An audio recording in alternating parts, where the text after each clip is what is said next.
All right, it's our first district breakdown of the year. Dixie, God bless it. It's April. We're talking football. I've always told you this. We must be in Texas. If we're talking high school football in April, we must be in Texas.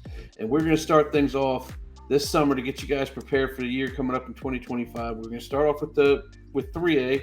Tap Diggs's brains for Class 3A. See what teams may. I mean, if we're talking district, if Division Two, we're usually talking Gunter. They had a beautiful shutout performance in the state title game. They always seem to be here. Are they going to be back here again? Tell me what you feel about Division Two in the Dallas area.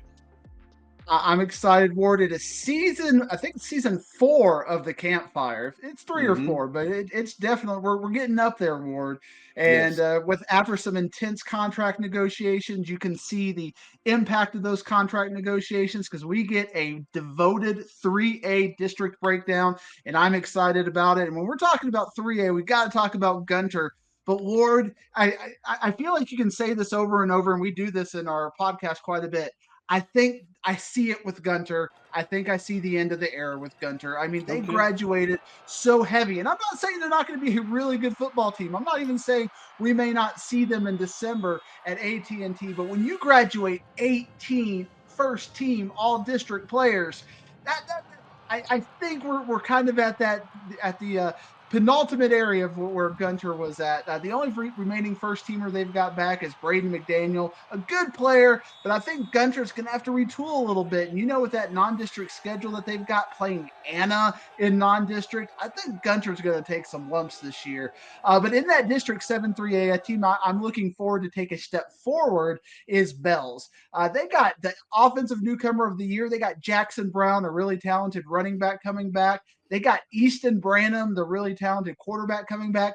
Again, I'm not saying Bells is going to beat Gunter. I'm just saying the gap is closing quite a bit, and Gunter's going to have to work to get through the playoffs. They're not going to be shutting out everybody like they did in the state championship. They're going to have to work to win games this year, and I think somebody's going to get them in probably December this year.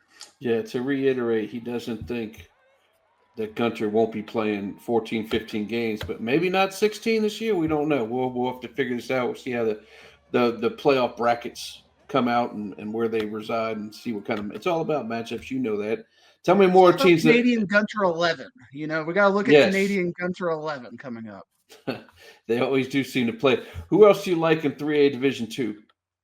Well, when we start out in our regional areas, as I define it, we start out in District 8 3A Division 2, and Scurry Rosser won district last year. I think that they're going to be a favorite. But remember, Cedar Hill Trinity leadership, you look at the numbers and like, they were 1-10 last year. Well, there were some forfeits in that, and they got just about everybody coming back. 7 3A, I think Blue Ridge is going to take a little bit of a step back. Last year, they were second in that district, with Bell's third. I think Bell's is going to take that second place. I think one of the best districts in the area, and I know you're going to roll your eyes at this, Ward, 6-3A. That's the district with Holiday and Wichita Falls, City View, and Jacksboro. I know you're a big fan of Jacksboro. I think all three of those teams are going to be very good this year. Jacksboro returns their quarterback, Wyatt Gavitt, their running back, Louis Balderrama. They have to replace Luke Sams. We've been talking about Luke Sams in the campfire for the last couple of years. They finally graduated him, but they got some players coming back. Holiday is that team very much like Gunter. They graduated just about everybody. They're wiped out. This is a team like Gunter that's often playing round 3, round 4 every year. They graduated the offensive MVP, the defensive MVP, but they do return 3 defensive starters. But when I was looking at the district last year, all 3 of these teams I'm talking about lost to Gunter last year in the playoffs. So they all lined up and they all took their best shot and they all swung and they missed. But also the team we keep talking about is Toller, and I think Toller is going to take a little bit of a step back. They had to say goodbye to Peyton Brown. They graduate just about everybody. Might be why Coach Mullins went to Eagle Mountain. They kind of saw the talent stream running out of Toller. But Britton Rice, he might be the new face of the Toller generation. So keep an eye on him this year. Before we move on to Division One, why don't you shoot me who you think are the top 5 teams in Division Two in order, and we're having you stick to it. And this is the kind of insight you're going to get. We do our spring rankings early. We're going to give you a little bit of small school insight. I got Gunter number 1. I mean, how can you got to have Gunter number 1? Right. Jacksboro number 2, Wichita Falls City View number 3, Bells number 4. I got Toller number 5. So I think a lot of familiar faces, but we're gonna keep an eye on them. But again, statewide, I don't know if they're gonna be number 1, number 2 like they've been in the past. Excellent. Excellent. Hey, let's move on to Division One for 3A. Man, we've seen Malakoff in and around the state championship game the last 2 years. Talk about are they still up there? Because you said that we've talked about players that seem like they've been there forever and leaving. Well, that's Mike Jones right there. Talk to me about who? I told you, Mike Jones. All right, tell me about tell me who you think is the heads and tails above the rest here in Division One. We're gonna get one more year out of Mike Jones too, and I think Malakoff. If you remember from right before this run, it was like 2018. I think they had made it to the state championship game, and we're having Malakoff Grandview state championship debates. I think that's really what kind of started our regional debates was that Malakoff Grandview state championship game. But then they took a step back, and a pretty significant step back before they made a step forward. I think with Malakoff this year, we're going to see a big pullback. They might not even win their district this year. They got a really good district with Winsboro and Mount Vernon. And Mount Vernon is a team that has been good in the past. It just feels like a couple of years ago they were playing Brock in the state semifinals. Just right there and couldn't overcome that hump. And they took a couple of steps back. So they're a team, even though that last year they went 2-8, they're a team to kind of keep an eye on. But Malakoff definitely regionally statewide is going to be taking a step back. 6-3A is really the district I'm looking at as, okay, this is going to be the district in our area that we need to keep an eye on. You got Whitesboro last year. They got everybody coming back. And if you remember just 2 or 3 years ago, they were in the regional finals against Brock. I think we're seeing Whitesboro back on that trajectory.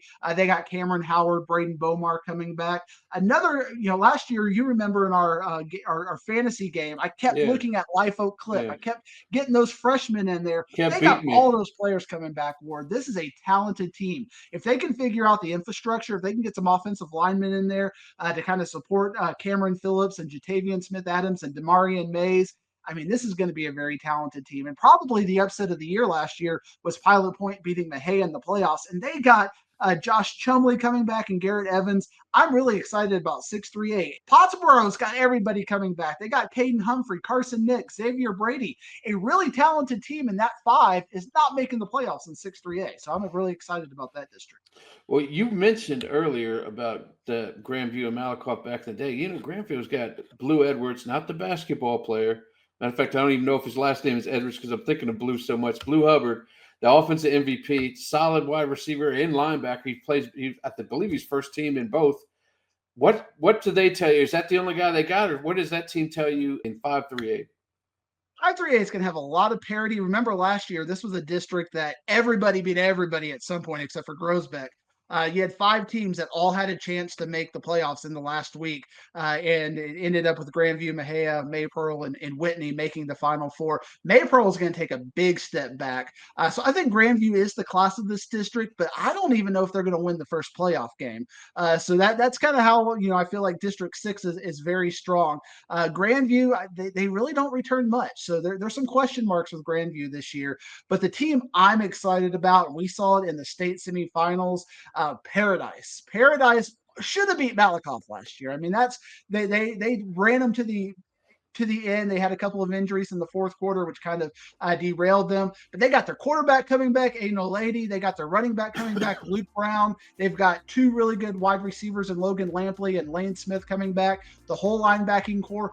Every year they're taking a step forward, Ward, and I think this year they are the elite team in the DFW area in 3A Division 1. Well, speaking of Paradise, where do you think they fall in your 1 through 5 early rankings 3A Division 1?